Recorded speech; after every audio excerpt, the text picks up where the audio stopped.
Hi everyone, welcome back to my channel. Today I'm going to be showing you everything that I've crocheted in the last month. If you've never seen one of my crochet diaries before, I'm going to be showing everything that I made, and then I will be sharing with you the link to the tutorial that I used. And I say tutorial and not pattern because I very rarely read patterns. I can't really read patterns. I only do it if I'm like really desperate or really think I can understand it. So if I do need help with a project, then I will always go to YouTube tutorials.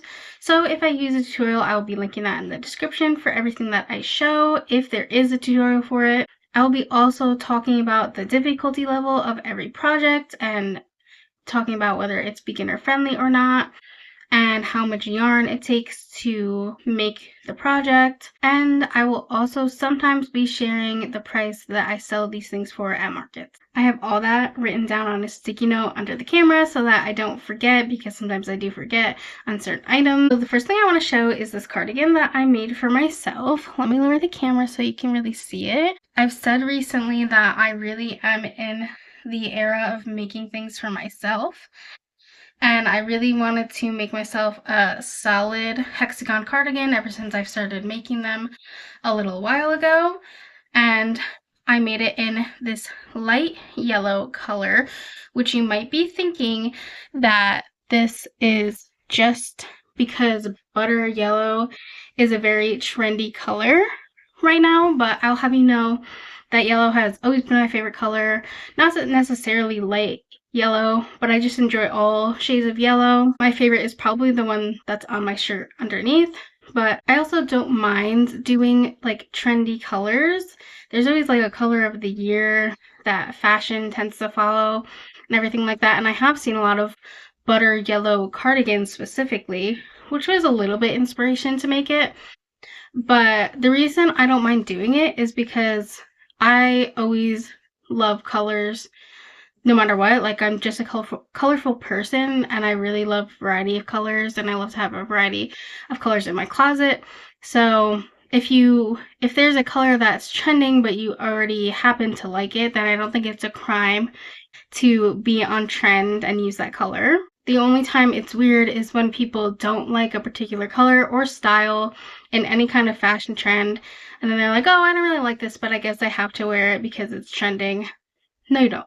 But I like most colors, so it always works out for me. Let me know in the comments if you also tend to crochet in colors that are trending during the year, or if you stay away from them. The tutorial for this is actually a tutorial that I made recently. I actually made two. One is a full tutorial, very beginner friendly, for a solid cardigan like this.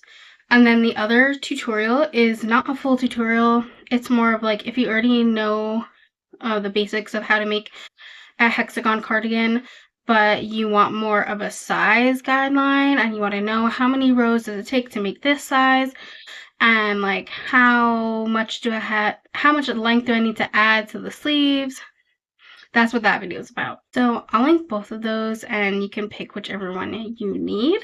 I actually didn't follow my own size guidelines because I'm only 4'10", but I do talk about in the guideline video that I'm making guidelines for like an average rated person, and then I kind of talk a little bit about what you need to do if you want to make sleeves shorter or longer for a tall person. So I did need to adjust mine and make them shorter for me because I'm petite. This takes about, well, a solid hexagon cardigan takes a little bit more yarn than a granny hexagon cardigan, which I also have over here if you don't know the difference. Oh, it's over here.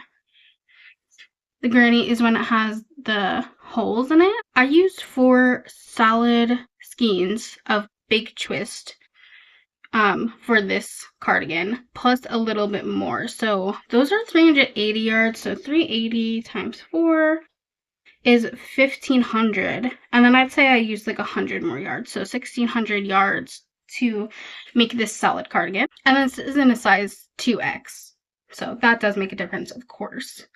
The difficulty levels for hexagon cardigans, I would say, and I always say this, is that hexagon cardigans are so much more beginner friendly than you might think that they are, especially if you are a beginner.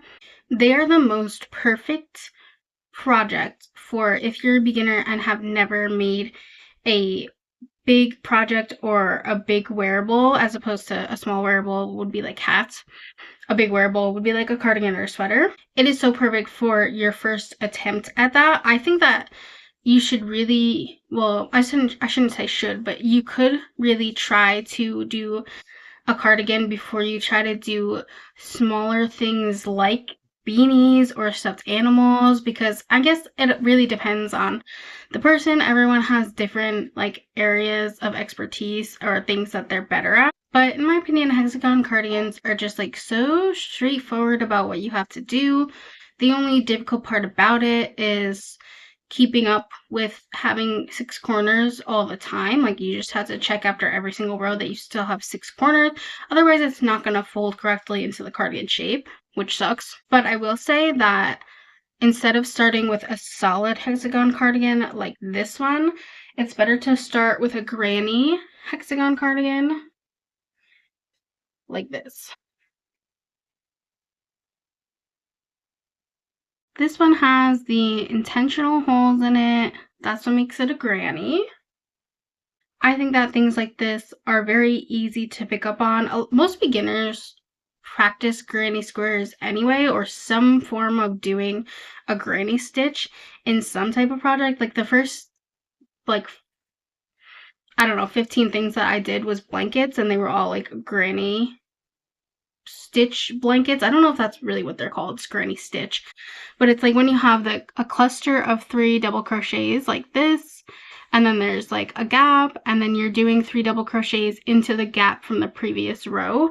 That type of thing is just like so easy. It's so clear where you need to put your hook because there's giant gaps. It makes it so much easier for beginners. So I actually have a different tutorial from this one that I can link to learn granny hexagon cardigans, which is the one that I used years and years ago to learn. And I think that if I could use that one like as an actual beginner, then it should be good for everyone to use as a beginner. All of my tutorials are aimed at beginners, and I try to go as slow as possible and show everything in great detail. But I do love to link tutorials that I actually used as a beginner, because then I know that it's beginner friendly. I mean, I try to make my own tutorials beginner friendly, but I also already know what I used as a beginner. So like I said, something like this takes a little bit less yarn than this. I actually used Pound of Love for this, and I really love Pound of Love. Actually, this one is Bundle of Love. It's always Pound of Love. If you guys know the brand I'm talking about, Pound of Love is the solid colored ones, and then the variegated multiple color ones are Bundle of Love. And for some reason, Bundle of Love skeins, they're like big giant skeins, both of them, but the Bundle of Love comes like a little smaller than the Pound of Love. I don't know why. I wish they would just be the same size. Maybe that's so they can be the same price. I don't know. But in the past, of course, this was at Joann's, but I have gotten really good deals on the big pound skeins. They're like these giant skeins. They're over 1,000 yards of weight for yarn. And I've gotten them for as low as $6.99. And you need 1.5 to make one cardigan. So I always would get 3 skeins so that I can make 2 cardigans, or like a cardigan and a sweater, because that way 7 times 3 is 21, so that means you're making 2 bigger projects like a cardigan or a sweater for $21, which means you're making it for $10.50 each.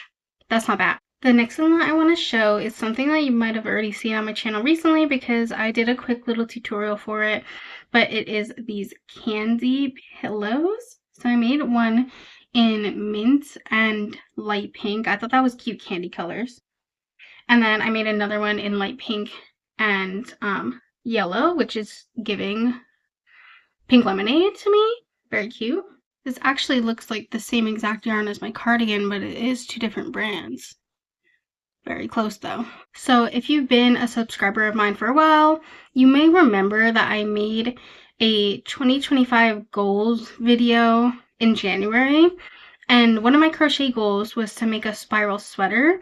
And so that's the reason I made these pillows, was because I was looking for a way, or like a reason, to practice spiral before I dove into a sweater, which, by the way, a spiral stitch is actually really easy. The only hard part about it is that you have like both the colors on the project at the same time, which my subscribers know annoys me, and I hate doing that. But I didn't have that much trouble with this. It's only 2 colors. It's that you have to keep a stitch marker on the project at all times, like to know where to start and end both colors. And that becomes confusing to me whenever I like notice I made a mistake and I have to go back, because then I don't know where the stitch marker was before I moved it. And so that's like that. I didn't have a problem with this. This was a really fast project. I timed it and it only took me exactly 2 hours. That's pretty impressive for like a pretty decently sized pillow. You can make this bigger too. But anyway, I did run into that stitch marker problem on the sweater that I did end up making, which I will show next. You just have to be really good at keeping up with a stitch marker situation, which I'm not because I don't use stitch markers a lot, like at all. I hate using stitch markers. But anyway, aside from that, the spiral, I keep calling it swirl because I've been calling these like a swirl candy pillow. So I'm sorry if I accidentally call it like a swirl stitch. But the spiral stitch is pretty easy. You start off with 6 double crochets of both color. Well, that's how I did it. 6 double crochets of both colors, and then you kind of like keep going with both of them in the same way that you would make any type of flat circular object. Like you do the continuous increasing, and like you add the amount of stitches in between each increase. The next row you add another stitch, if that makes sense. Obviously I explain it well in the tutorial. And there's also tutorials, like a ton of tutorials for just how to do the spiral stitch, but then I went ahead and like made the whole tutorials of how to make the pillow. Along with timing how long this took me to make, I also specifically wanted to see if I could make this whole entire pillow in the size that I liked in just the small skeins of yarn from Dollar Tree. I have one right here. It's called Just Yarn. It's a premier brand. It's specifically for Dollar Tree because it's $1.25, and it's just these little skeins. I think they're 109 yards. And I did have some left over, so I would say that it probably takes exactly 100 yards of each color to make the pillow, which I thought was pretty cool. I did not think I was going to make it, and I did buy backup skeins for each color. So now I could pretty much make the yellow and pink one again because I bought 2 skeins of them. You need a little bit more of the color that you want to do the wrapper part in, but even that still made it in one tiny skein of 100 yards. What else? I always say things in yards, but I'm starting to realize people like to hear things in ounces and grams too. So it's 1.76 ounces, 50 grams. I think that since these only took me $2.50 to make, I did already have stuffing. I got a couple bags of stuffing from when Joann's was closing. So I guess you would have to kind of calculate that too, but I didn't. And it only took me 2 hours. I think I'm only going to sell these for like $15 for the size that they are, because I think they're like kind of a little bit smaller than what you would expect in a kind of a throw pillow or a decorative pillow. So I think $15 is like super fair for these. I wouldn't go more than 20 for sure, but for now I'm comfortable doing 15. Next, I'm gonna show you my spiral sweater. That's like the main event of this video, but I have a couple more things to show after that. If you're wondering how I've been doing so many projects in 1 month, especially if you're one of my subscribers, because you've probably heard me talk about in some of my videos that at the beginning of this year, I had to start to really slow down in my crocheting because I was starting to get pain in my wrists and arms and elbows if I was crocheting too much. So I had to take way more frequent breaks than I was before in like previous years. But this month it has been a lot easier and more comfortable for me to crochet because I was very kindly gifted a Crafties by Volari crochet posture pillow. The pillow is ergonomic, so it has made crocheting a lot easier and more comfortable for me, especially combined with taking little breaks when I'm working on a big project. Every once in a while taking like a 5 to 10 minute break and stretching, and every once in a while using wrist guards on and off. At one point early in the year, I did try to use a boppy for support because I had seen other people say that that worked for them. But for me, the boppy didn't work quite as well because it didn't go around my entire body. And as I was crocheting, it would just start like sliding away from me. The Crafties pillow goes all the way around the body and it has a clip, and you can get an extension clip, which was so important to me and such a game changer because clipping it made it so it wasn't slipping away from me like the boppy was. And since I am plus size, having the option to use an extension clip was incredibly useful. And using the Crafties pillow as opposed to trying to use the boppy or just using regular pillows to try and support me has made a major difference. And if you are also interested in getting a Crafties by Volare crochet posture pillow, although it doesn't need to only be used for crochet, you can use it for reading. I've been using it to play with my Nintendo Switch. Then you can use my discount code PrinceCarming15 for 15% off, or you can use the link that I provided in the description. The pillow that I've been using is the premium pillow, and it has been so nice and sturdy and firm, so supportive. And actually having that extra kind of ledge, like with the pillow sitting in front of you, was actually kind of helpful for separating the colors for the spiral pattern, having two colors attached to the project at once. That annoys me, but having something in front of me, like on my lap, to put yarn in different piles was surprisingly very helpful as well. So that's how I was able to get through this spiral sweater.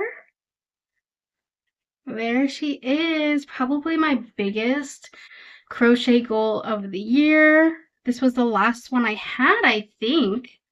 My other goals were the star sweater and the Jacob's Ladder sweater. I think those were the only 3 major crochet goals that I had. So I've done them all this year, but I did put this one off for so long because I did think it was going to be difficult. There was no clear tutorial for it. There is one spiral tutorial that you can find, or spiral sweater tutorial, I should say, that you can find on YouTube.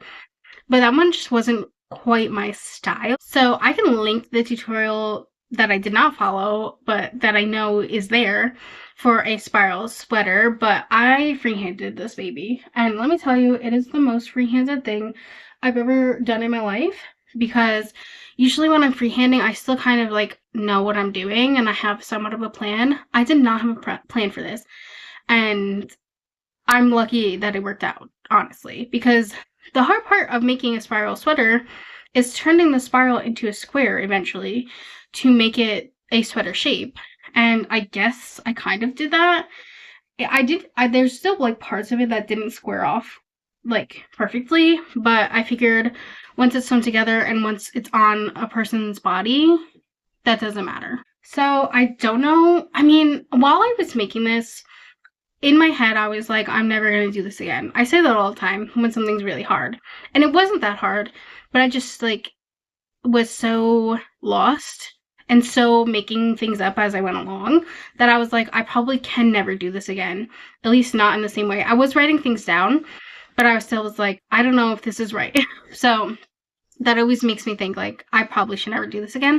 But then after I finished it, I was like, I think I could do it again. I don't know what colors I would do after this. This was like obviously I think a perfect color choice for a spiral. I really am obsessed with it. I made the sleeve cuffs 2 different colors because people like normally appreciate that and I like doing that. But at first I wasn't intending on making a ribbed collar as well. So now I kind of don't like how it's like kind of uneven. I have to back up so much to show that. How it's like a black collar and 1 black sleeve cuff and then 1 green sleeve cuff, but I feel like other people won't really mind that. But I would love to try this again in more colors, especially the one that inspired me, which I'm pretty sure I showed a picture of in my original crochet goals video, was one that was a solid color. I think it was a black, and then the other color was an ombre rainbow, and it looks so nice. But I would have to get like the perfect ombre rainbow yarn for that. I'm pretty sure the one that they used was Red Heart, which I don't love to use Red Heart yarn, but when it is like a really, really, really nice color, I sometimes will make that sacrifice, so I might have to. Otherwise, what other colors do you think I should go for with a spiral, or what colors would you make this in? Will you make one of these? If I am capable of making this sweater again and in multiple different sizes and I become comfortable with it, then perhaps I will make a tutorial for it. I don't want to promise that because I still am not 100% sure what exactly I did. No, I am. I basically like just started like slowly adding corners. I think I should have started adding them earlier though, so that it could like square off faster. But I just need to become way more comfortable with whatever this is before I make a tutorial for it. The difficulty level, like I said, as long as you're keeping track of the stitch markers, you could be okay. But it is like there's not even really anything you can do about this. It gets confusing when you have to go backwards and you don't know where the stitch marker was before. I guess maybe if I understood the pattern better, like a spiral pattern, I could have counted my way back to where I was supposed to be. But I just like, it gets to a point where I just don't care about the math anymore. If someone else already has shown me how to do a certain stitch and I don't need to understand the math, then I don't try to understand the math. I made this in a size small because this was my very last. I actually only had a skein and a half of Big Twist slime. So you might recognize that because Big Twist slime is a really popular color. I have a stockpile of Big Twist yarns. And I am aware that Big Twist is on Hirschner's and also sometimes in Michael's stores and sometimes under their brand name, or sometimes there's still Big Twist ones that they're like trying to get rid of. But I just personally, I'm not at the point yet where I need to be like shopping for more yarn. Even if it wasn't, like I just didn't want it to be an emergency where I needed to buy like a $4 skein from Hirschner's and pay the shipping of the slime just because I was running out of the slime. So that's why I purposely made this in a size small, so that, and I still wasn't sure if I was going to be safe, but I was safe, and I still had a little bit of yarn left over of the slime. So it only took 1.5, about, I guess, less. So that's weird. Well, it's a size small. So I would say 380, maybe 500 yards of 084 yarn, and then the other color about the same, except I needed more to do this collar.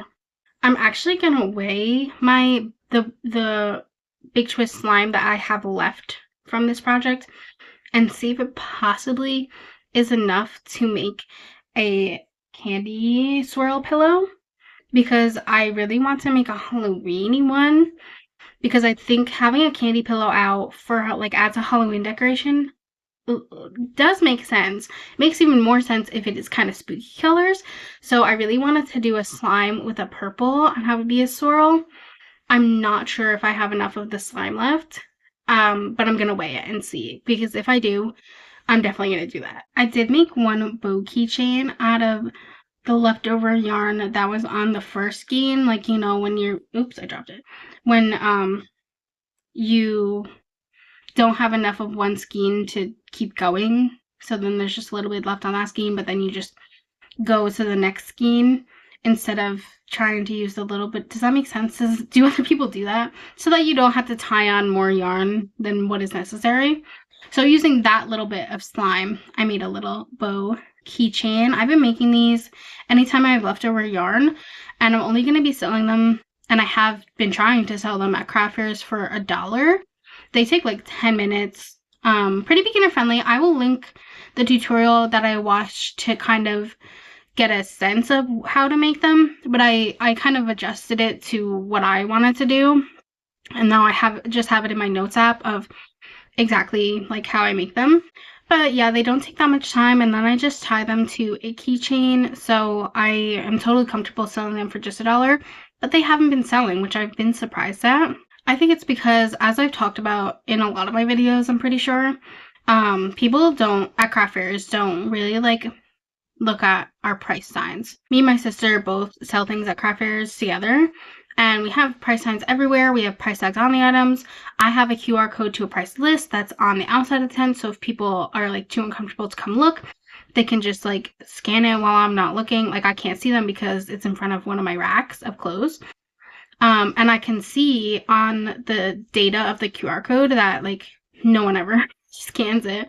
And I know also that people don't come in and like look at our price signs because we don't see them doing it. And I think that if they did do it, they would buy more of our $1 stuff. We have like $1 scrunchies. I have $1 tulip headbands, and I also have another $1 thing that I'm going to show in a second. Last weekend we were selling at a pep rally, and I thought the bow keychains would go pretty well at that because there was a bunch of like little girl cheerleaders, and like obviously having a bow keychain can like represent that you're a cheerleader, especially because I had blue ones and that's our town colors is blue and yellow. I just had blue ones. But alas, I didn't sell any. We have another similar event with the football players and cheerleaders in a month, so I'm hoping to like display them more somehow and like get people excited about bow keychain. Here is the other thing that I'm selling for.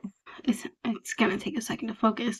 That I'm selling for $1 is these little, what are they called? Like gummy worms. There's a couple reasons why I'm only selling these for $1.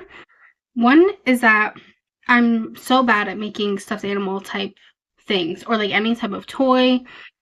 It's just not my thing, and it's not really what I sell because of that. I mostly sell clothes and more things that are targeted towards adults, but I do try to have like kids stuff within my tent because there are kids at events. Sometimes events are for kids, like the prep rally was, and sometimes it's a family event, or sometimes it's just a regular market, but kids are dragged there because their parents are going, and so they have to go too.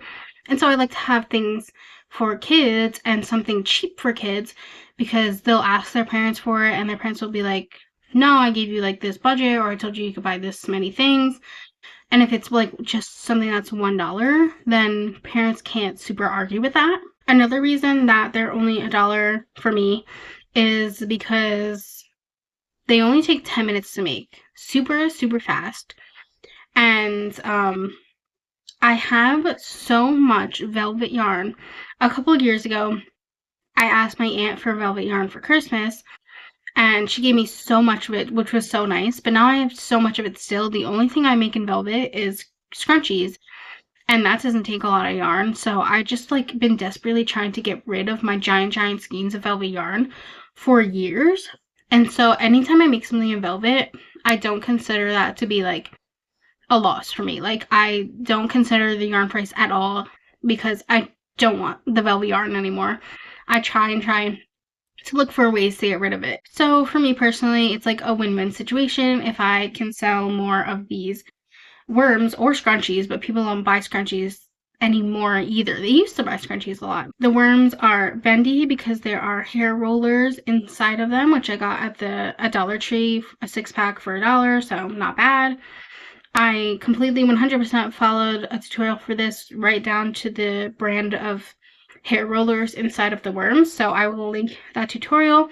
The only difference is that along with just sucking in general at plushies, I'm horrible at making eyes, and I also don't really like to use buttons because I don't like to sew, I can't sew. I usually ask my mom to sew on buttons if I need buttons, and then I have to wait like 500 business years for her to do it for me. So I actually just use puff paint to make the eyes. And then there were some worms that I also put a smile on, which I think I sold those because I made 6 of these because there were 6 rollers. I think I sold 2 or 3. I think I sold 3 at the pep rally that I did last weekend, and that was the first time I had them out. So these actually went pretty well, and I bought more rollers to make more of them in some different color combinations, but I think I really only have these colors left and a couple of other colors that are not very gummy wormy, like mauve and stuff. So anyway, if you're like me and you don't like to do eyes or like to do buttons for eyes, then just get puff paint and paint on the faces. And I gave them all names on the price tags like little beanie babies or squishmallows. This one's name is Layla. This one's name is Ronaldo. So I will link that person's tutorial, although I did have to adjust it because mine ended up way too big, like wide. It was too wide for the rollers, and so I had to make them much thinner and like just use less, like make less of a foundation chain. I can't remember how much I adjusted it, but just be careful when you're, well, I think she was using a different type of yarn as me, so just be conscious of that. And the last thing that I have to show is something super cute. A popcorn bucket hat. No, it's not a bucket hat, it's a beanie. Popcorn beanie. I love when I get to just make really crazy, whimsical stuff like this. And with Halloween coming up, someone might want this as like one of the easiest possible Halloween costumes ever. I did make it an adult size, and then I, like, halfway through, I realized that so many adults are going to ask me if I have this in a kid's size. Like, that makes so much sense. I just always forget to make that type of thing for kids, even though, like, something silly like this could be perfect for kids. So I do have some more red left. I might end up making a kid's version as well. I have found that my adult size beanies do fit kids exactly the same except for the length. Like the width is totally fine because this yarn stretches, acrylic yarn stretches. So you're not like making it super wide to begin with. It will stretch to an adult size head, which means that it can also go onto a child's head even if it's a little smaller. But the length is the problem. But you could just like fold it up more. It just depends on how much you're willing to fold before it starts to look maybe possibly ridiculous. I don't know. So like I always tell people, like, if your kid's here, try it on their head because it could fit them. But aside from possibly making a kid's version, this might be the type of thing that I only really make once because it's so annoying to do every individual little popcorn and sew it on. Although the popcorns were really easy to make. So I don't have a tutorial for like this whole thing, but I have the tutorial for the popcorns, which obviously you can just, like, if you know how to make a beanie, just make a red and white striped beanie and then use the tutorial for the popcorn. That's what I did, and then sew the popcorns on in whatever way you like. I had some falling out of the bucket. So the popcorns were really easy to make. I'll link that tutorial. It's just like you had to not mind like tedious work and also sewing them all on to the hat. That's the worst part. I hate sewing so much. And I was also like running out of space to weave the ends in. Like I just kept weaving them into the same rows, and I was like, is this gonna end up like coming through and showing? And it does show a little bit in some places, but that's okay. I don't really know how much to sell this for. Give me suggestions in the comments, but I do have a market tomorrow, so you might not get to me in time for that one, but I will still look through them and I can always adjust the pricing because regular beanies I only sell for $12 because I never like go out of my way to make a beanie unless it's something like this. I just use scrap, like when I happen to have enough scrap yarn to make a beanie, then I'm like, cool, I'll make a beanie. So I don't consider beanies to be like extra cost because I'm not buying yarn just to make a beanie, if that makes sense. It's always like leftover yarn from a cardigan or whatever. And beanies only take me like 2.5 hours or 3 hours, and they're very like mindless for me to make. I love mindless projects, and I do take that into consideration with my pricing as opposed to something like this, which is like a lot of detail and a lot of effort. And so I do say on my price list that plain beanies are $12, but if it's a beanie that has extra details, it's $15. Like a beanie with beads on it. I have some that have just like cute beads on it. I have a Christmas tree beanie that has beads as lights and just a star on top. That's fine for $15.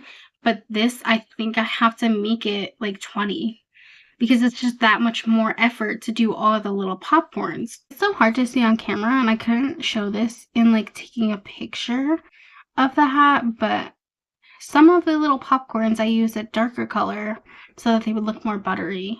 You can kind of tell. And then there's, I think only 2 that I made just completely white. They missed the butter. Where's the other one? Oh, it's stuck in there. So I think that's everything that I have to show for today. Let me know in the comments what your favorite thing to see was and if you're going to try to do any of these projects. Thanks for watching.